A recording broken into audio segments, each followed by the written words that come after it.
दोस्तों नमस्कार, कैसे हैं आप लोग। मेरी चैनल में आप सभी का स्वागत है। मेरी चैनल रंगीन राहें, ये रोड टू सक्सेस है, रोड टू स्टारडम।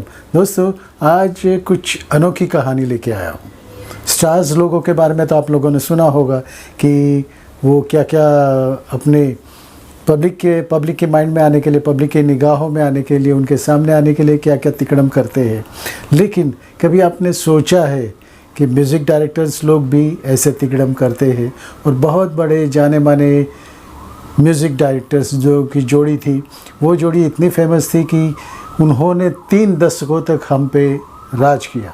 उनका म्यूज़िक यानी बहुत ही कर्णप्रिय था और बहुत मधुर म्यूज़िक था। तो दोस्तों उनको भी तिकड़म करना पड़ता है, ये इस कुछ अचरज सी बात है। लेकिन वही कुछ बात है जो मैं आपको दिखाने जा रहा हूँ, आप सुनाने जा रहा हूँ। देखिए दोस्तों, ये कहानी है 1970 के बाद की कहानी है, यानी 70 का दायका जब जो कि हमारे इंडस्ट्री का बहुत ही संगीतमय दायका था। वो संगीत प्रधान फिल्में बनती थी और म्यूज़िक जो बहुत अहम पार्ट निभाता था। तो दोस्तों ऐसी ही कुछ कहानी है, आप लोगों के लिए शायद नहीं होगी, लेकिन सुनिएगा ज़रूर। दोस्तों आज का वीडियो, दोस्तों उस ज़माने में रिकॉर्ड्स खरीदे जाते थे। म्यूज़िक रिकॉर्ड्स जो भी बनते थे वो भी अलग से बिकते थे और पब्लिक लोगों में उसकी बहुत डिमांड थी। प्रेक्षक लोग बहुत रिकॉर्ड्स खरीदते थे। उससे पहले की मैं बात करूं, जब सिंगल स्क्रीन हुआ करते थे, ये 1964-1965 की बात करूं, तो तब छोटे स्क्रीन थे, सिंगल थिएटर थे, सिंगल थिएटर्स थे, सिंगल स्क्रीन थिएटर थे। और वहाँ पे तो इंटरवल में वो उस फिल्म के गाने की बुक्स भी बिकती थी और हम लोग लेते थे। छोटी बुक्स आती थी, 5-10 पैसे की आती थी उस वक्त में, लेकिन वो सब खरीदते थे। और उसके बाद रिकॉर्ड्स बिकते थे, डिश जो बनती थी, डिश राउंड डिश जो होती थी वो बिकते थे। तो म्यूज़िक अलग से बिकता था, उसमें प्रोड्यूसर्स को फ़ायदा होता था, क्योंकि म्यूज़िक जब मार्केट में आ जाता था तो पब्लिक लोग देखते थे, सुनते थे और वो गाने इतने फेमस होते, उसकी वजह से लोग फिल्में देखने जाते थे। तो दोस्तों ऐसी कुछ कहानी है।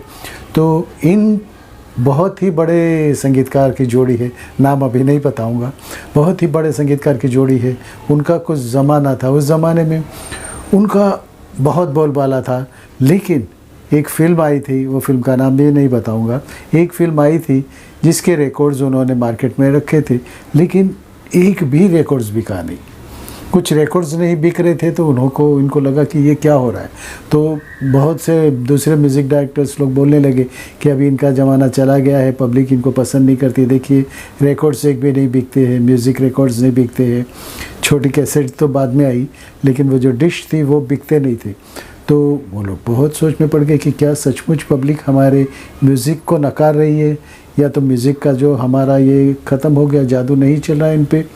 तो वो दोनों जोड़ी में थे, वो म्यूज़िक डायरेक्टर्स थे शंकर जयकिशन, बड़ा नाम था ना उनका। तो नाम था, यानी उनका एक पूरा वर्ग था और वो एक पूरा दायका था, संगीतकार शंकर जयकिशन ये थे।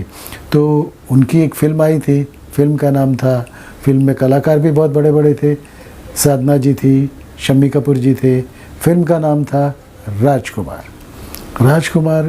इतने बड़े स्टार होते हुए भी एक भी रिकॉर्ड नहीं बिना, तो ये लोग तो सोचने में लग गए। तो उन्होंने कुछ करना चाहिए ऐसा सोचा। शंकर और जयकिशन ने कुछ आइडिया की कि ये क्या किया जाए। तो उन्होंने अपनी जेब से उस वक्त के 3 लाख रुपए निकाले और मार्केट में जो भी उनकी कैसेट्स, जो डिश जो बिकती थी वो सब बिकी नहीं थी, तो वो सब खरीद ली। वो लोगों ने खरीद ली और मार्केट में जैसे अकाल सा पड़ गया। फिर उनके आदमियों को उन्होंने कहा कि मार्केटिंग में ऐसा फैला दीजिए कि उनके सब रिकॉर्ड्स बिक गए हैं, इतनी अच्छा म्यूज़िक है, इतना अच्छा म्यूज़िक है, तो रिकॉर्ड सब बिक गए, कहीं मिलेंगे ही नहीं। तो ऐसा जब मार्केट में मालूम पड़ा तो लोग सब ढूंढने निकले कि राजकुमार फिल्म के म्यूज़िक के डिश चाहिए, तो कहीं मिलते ही नहीं थे। तो उसका उस वक्त के जो भी भाव था उससे डबल टिबल भाव में पब्लिक डिमांड करने लगी। तो उनका डिमांड तो हुआ। ये तो ऐसा है कि डिमांड एंड सप्लाई जैसी बात है, डिमांड हो रहा था लेकिन सप्लाई नहीं हो रही थी। तो जो कैसेट्स उस वक्त 100 200 300 रुपये में जो बिकती थी उसके डबल भाव हो गए। और मार्केट में तो कैसे डिश थी ही नहीं। राजकुमार का संगीत भी बहुत, जो ऑपोजिट वाले जो म्यूज़िक डायरेक्टर थे उन्होंने तो मार्केट में फैलाना शुरू कर दिया बात कि इनकी कोई म्यूज़िक में दम रहा नहीं, इसीलिए पब्लिक लेती नहीं है, फिल्म भी फ्लॉप हो जाएगी। तो उसका असर फिल्म फ्लॉप होने पे भी होगा। तब ये शंकर जयकिशन ने ऐसा किया, अपने जेब से 3 लाख रुपए निकाल के सभी डिश खरीद लिए और ऐसा मार्केट में डिमांड का उन लोगों ने शुरू किया। तो उसके बाद पब्लिक ढूंढना शुरू किया कि कहाँ पे ये कैसेट्स मिलती, कहाँ पे ये डिश मिलती है।